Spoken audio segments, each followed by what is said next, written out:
Good evening, welcome back. We're doing chapter 9, preparing your plate. Oh, I mentioned last time that we're about halfway through the book. there are 27 chapters, so we're not halfway through. We're about a third of the way through, but it'll be fun. It's a good read. Nothing to worry about. Just wanted to let you know there will be many more videos. So this is chapter 9, preparing your place. And all mine are thine, and thine are mine. Thrust in thy sickle, and reap, for the time is come for thee to reap, for the harvest of the earth is ripe. All is yours. Do not go seeking for that which you are. Appropriate it, claim it, assume it. Everything depends upon your concept of yourself.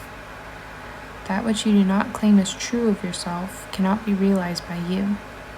The promise is, whosoever hath, to him it shall be given, and he shall have more abundance. But whosoever hath not, from him shall be taken away even that which he seemeth to have. So it all depends on your concept. If you think you got it, you think you are it, you'll have it. And if you don't, then you won't. It's pretty simple. Hold fast in your imagination to all that is lovely and of good report.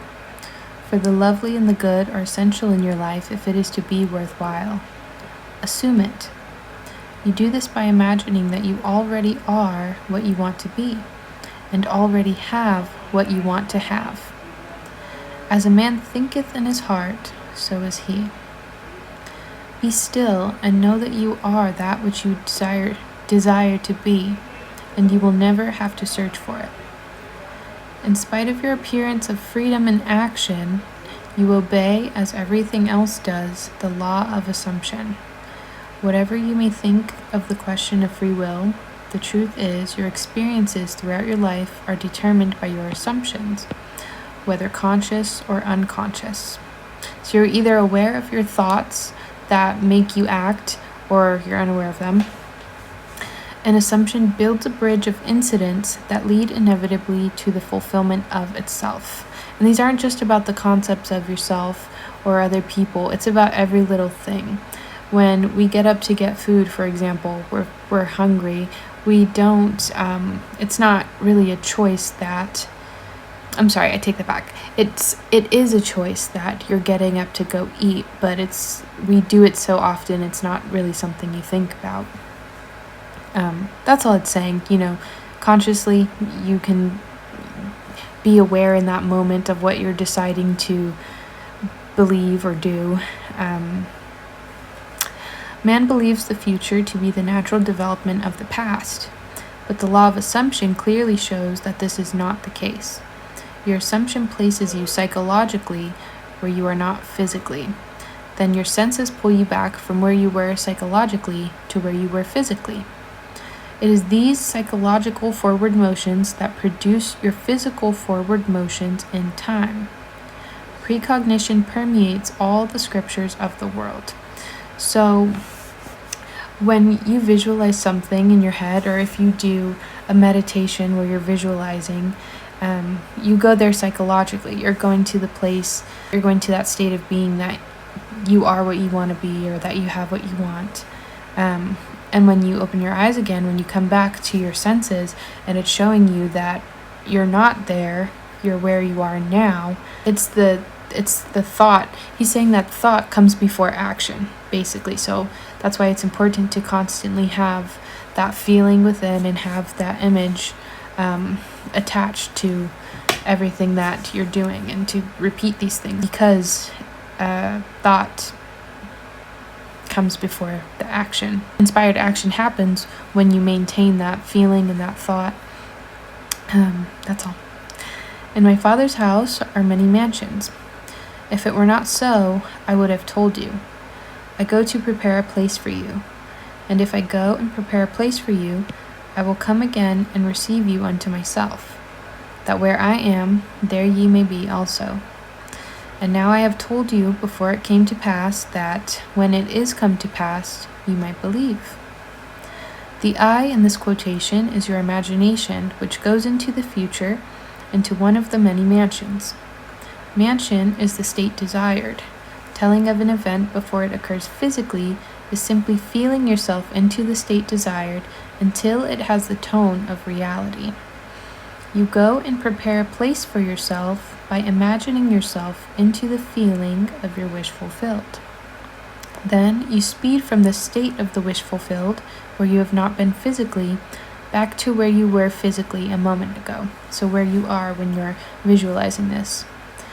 Then, with an irresistible forward movement, you move forward across a series of events to the physical realization of your wish. That where you have been in imagination, there you will be in the flesh also. Unto the place from whence the rivers came, thither they return again. So this chapter sort of answers the question of how, right? And it sort of sets the foundation for inspired action. So if you think of this person that you want to be or the things that you want to have, and you're thinking about what you have to do to get there, first of all, it's important to know that how it all happens is you're going to paralyze yourself mentally trying to figure out all the things that you need to do. Don't worry about that.